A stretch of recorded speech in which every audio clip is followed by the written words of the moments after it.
Welcome back to the poker vlog. This is episode number 195, and for this one, we're in Las Vegas playing 510 at Bellagio. There are quite a few interesting situations, some all-ins. You guys are gonna love it. Let's go ahead and get started.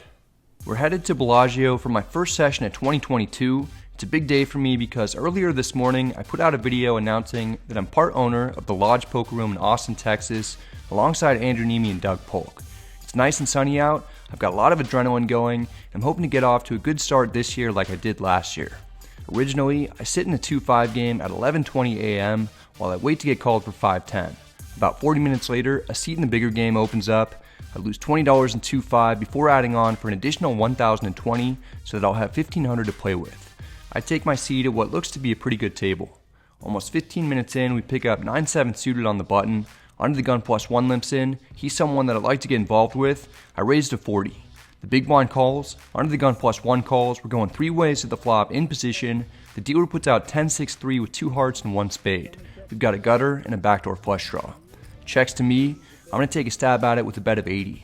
The big blind folds. Under the gun +1 isn't going anywhere. He calls. We're heads up. The turn is the queen of diamonds. No help to us, but the opponent doesn't know that. He checks. If he has a hand like ace 10, king 10, or jack 10, he's not going to like seeing a new high card on the board. I keep my hand on the ice cream dispenser handle and bet 200. There's quite a bit of hesitation from the opponent. He ultimately calls though. I don't get the sense that he has much. The river is another queen. I missed the draw. Under the gun +1 only has 400 in the stack. I'm considering jamming as a bluff since I've got just about the worst hand that I'll ever have here. The problem is that a bluff shove won't be very effective because under the gun +1 leads for 350, leaving himself with only 50 behind. His play doesn't make that much sense, but if I rip it in, I suspect that it won't get through for 50 more. There's really nothing I can do. I fold. The opponent is happy because he shows what he believes is a bluff. Instead, it's the sickest value bet of all time with 9-8 offsuit. We both have a busted straight draw. His 8 plays though. Time to say something that surely no one at the table is going to believe. That had me beat. The bad news is that I'm immediately stuck and I have to add on for 400. The good news is that the game is great. We're definitely going to try and get involved with this gentleman again. An hour later we get the opportunity when we've got ace-king offsuit under the gun. I raised to 30. The dude who beat us in the previous hand, 3 bets to 130. He started with 1,065 total. I'm happy to get it in against him for that amount if I need to. I 4-bet to 500 to either take this down without seeing a flop or to essentially force the hijack to jam if he wants to stick around. If he just flats, he'll have about half a pot-sized bet left in the stack, so surely he won't do that. This man is a square peg that I tried to put into a round hole. He calls for 370 more for the sole purpose of making my commentary wrong that I obviously do weeks after the session is finished. We're heads up in a 4-bet $1,000 pot out of position. We might need some help. There's no better way to get that than by asking for you guys to smash the like button on the count of 3 for some extra run good. We haven't done this in a long time. Ready? 1, 2, 3. The flop comes ace-8-7 rainbow. We've got top, and what's very likely the best hand. With my opponent having such a short stack, I don't want to give him a reason to fold if he has queens or jacks. I super down bet to 150. With implied odds, he's almost getting the right price to call with a pocket pair, but I'm betting on him not being able to drill a set on the turn. This move also gives him some rope to jam as a bluff if he thinks my bet looks extremely weak. If he has ace-king, we'll unfortunately be chopping. If he has ace-queen or another worse ace, we shouldn't have any trouble stacking him. The opponent is perplexed, and I don't blame him. It's pretty clear to me that he doesn't want to fold for this small of a sizing, but he doesn't want to call without an ace in his hand either. He's probably thinking about how he won't be allowed back in his home game if he folds right now while getting nearly 8-1 on the call. The hijack matches the bet and only has 415 in his stack. He's chest deep in quicksand and needs some help before he gets completely buried. The turn is the 10 of hearts. It's possible that the opponent drilled a set. I can't be too concerned about that with effective stack sizes being so small, especially in relation to the size of the pot. I only have one move.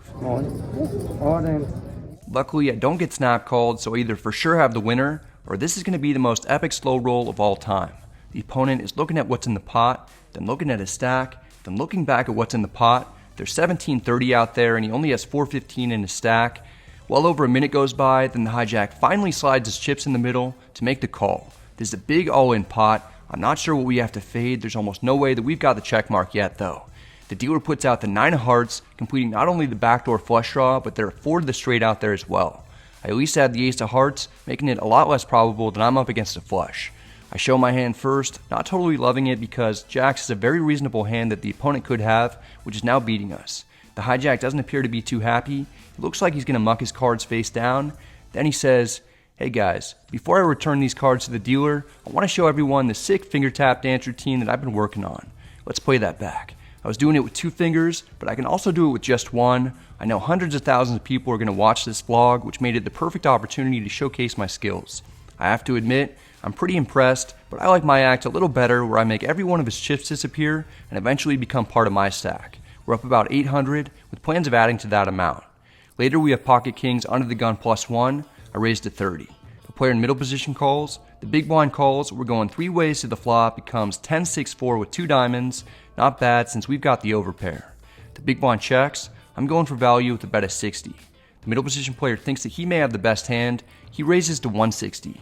He only has 5-10 behind. The big blind folds. I consider jamming. People tend to have sets so often in these spots when they're raising me though. I flat for 100 more, thinking about different ways that I might end up losing this hand. It's down to heads up, and the king of clubs comes out, which is the only card that gives us the absolute nuts. I check, hoping that I'm up against a set now. That doesn't seem to be the case. The player disappointingly checks back. Maybe he raised on the flop with something like ace-10 or diamonds. The river is the jack of diamonds, completing the flush draw. Some straights get there as well. We've been downgraded significantly. I check with plans to call a bet pretty often if I face one that isn't too large. Okay, let's be real, I may not even fold to a shove for 5-10. You guys know that I don't like surrendering. The opponent doesn't pull the trigger, he immediately checks back. I turn over what's sure to be the winner, and it is. The opponent mucks his cards face down. We never get to see what he raised us with on the flop, but it was likely ace-10 or queen-10. In this one, we look down at ace-queen offsuit in the big blind. Under the gun limps in. The middle position opponent raises to 50. His name is Richard. Richard is a viewer who jokingly said that he hopes to avoid making the vlog, but Richard is about to be all over this bitch. Sometimes I 3-bet in this situation. Most of the time I call. That's what I do here. Under the gun folds. It's heads up and we're out of position. The flop comes ace-6-4 with 2 spades. We've got kind of a sneaky top pair and backdoor flush draw to go along with it. I check. The opponent checks back. The turn is the 5 of hearts. We should have the best hand, and we need to go for value before this board gets worse. I bet 70. Without very much hesitation at all, Richard puts in calling chips. It's tough to put him on a hand. Maybe he has a worse ace. It's more likely that he has a high or middling pocket pair that hasn't made a set. The river is the 10 of spades. We've got the ace of spades, and the opponent checked back flop, so it's very unlikely that we'd be up against a flush. I can kind of bet with impunity having the nut flush blocker. There's very little chance that I ever get raised. I bet 150 to get some value out of a worse ace, pocket kings, queens, or jacks. The player thinks it over. He's seen some videos and knows that I'm capable of firing with air occasionally. Eventually, Richard calls, and he's not going to like what his eyeballs see. Wow. He didn't want to make it, but he did. It's exactly how I want to get on it though, right? Yeah. Richard is a good dude. You can tell that he has a nice sense of humor. You heard him say that he's not going to put me on ace-queen when I don't 3-bet pre-flop. If Richard was in late position and there wasn't already an early position limper, I sometimes would 3-bet. Calling is also nice to occasionally show up with hands that people don't expect me to have. When I'm up against viewers, I especially have to mix in different plays. Just 10 minutes after, we pick up ace-king offsuit in the big blind. We've been getting dealt quite a few good starting hands this session. In the previous vlog, I was super card dead and struggling to connect with any boards. Not the case today. The hijack raises to 30. Flatting ace-king in a game with no rake and about 200 big blinds effective is what you're supposed to do around 60% of the time. That may be shocking to many of you, so I pulled up what the big blind defend range looks like when the hijack opens. This is one of the pre-flop charts that Nick Petrangelo gave me. This will be part of the cash game masterclass on Upswing. The course should be available in a few weeks or so. I call for 20 more to close the action. We're heads up. The flop comes king 5-4 rainbow. We have top in a situation where our opponent likely won't put us on a hand that good. I check. The hijack seems to like the flop. He bets 30. I'm not going anywhere for that price. I call. The turn is the 8 of hearts. I check once more to the pre-flop raiser. This time he checks back. I doubt he'd do that with 2 pair or better. There's almost no doubt that I've got the best hand.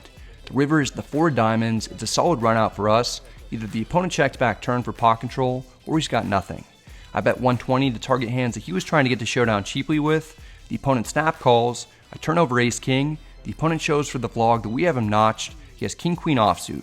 Ever since that first hand with 9-7, things have been smooth sailing. Enjoy it while it lasts because I can assure you that that won't be the case in upcoming vlogs. At the moment, I suppose we should just live in the now. Now's a good time because we're up 1400. Next we're dealt 10-9 suited in the cutoff. I raised to 30, the small blind is the only caller, we're heads up in position and the flop comes king 3 with 1 spade. We have pretty much nothing except some backdoor draws. The small blind checks, I bet 20 to see if perhaps I can get the opponent to fold any hand better than mine or one that has equity. Really, I'm just trying to get him to fold anything. The small blind isn't a folder, he calls but doesn't seem thrilled. The turn is the 7 of clubs, we've got a lot of nothing. The opponent checks, I can't win this by checking back. I stick with my read on the opponent that he probably doesn't have much. I bet 16. I included the audio for the bet sizing because the small blind actually gets his chips in there before I do. Very interesting.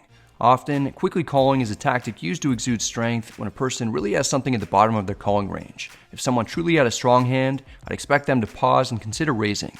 I still don't love seeing the call, and I'm not sure what to put the small blind on, but I don't get the sense that he has trips or better.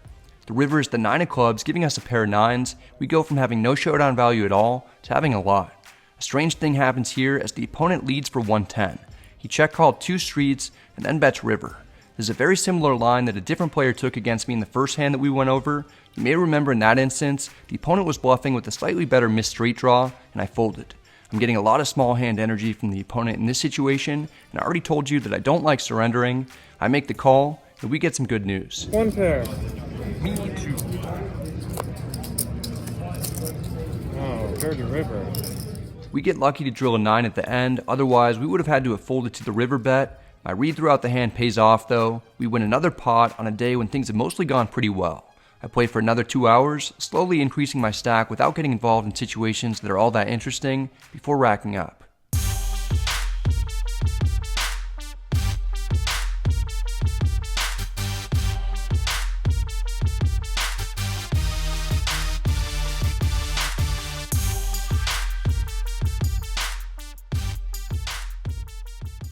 Session just ended, played for 5 hours, I won 1640, and since the beginning of last year, really, since the beginning of 2021, I've been on a really hot streak, and I'm excited that has continued in 2022. So it is my first session of the year, actually. I took the last 2 weeks off. I visited my family for the holidays, and now I'm here, and today we announced that Andrew, Doug, and I are joining partnership at the Lodge Poker Room in Austin, and there's just been, you know, that as much as this video is going to be about this session today, really for me, the most exciting thing has been that announcement and hearing from you guys and promoting the event at the end of January. I can't wait for that, to go out to the Lodge for the first time and as an owner, and you know, see everybody who's there and just kind of celebrate, because this has been just a pretty wild journey for the last 5 years, and I never thought it would, you know, I'd be owner of a card club. So I'm gonna go have a celebratory dinner with my girlfriend and get some sleep. Thanks a lot for watching. I hope you guys enjoyed it. If you did, I'd appreciate it if you hit the like and subscribe buttons, because it helps out the channel a ton. If you have any questions or comments, feel free to let me know in the comment section. I'm happy to get back to you.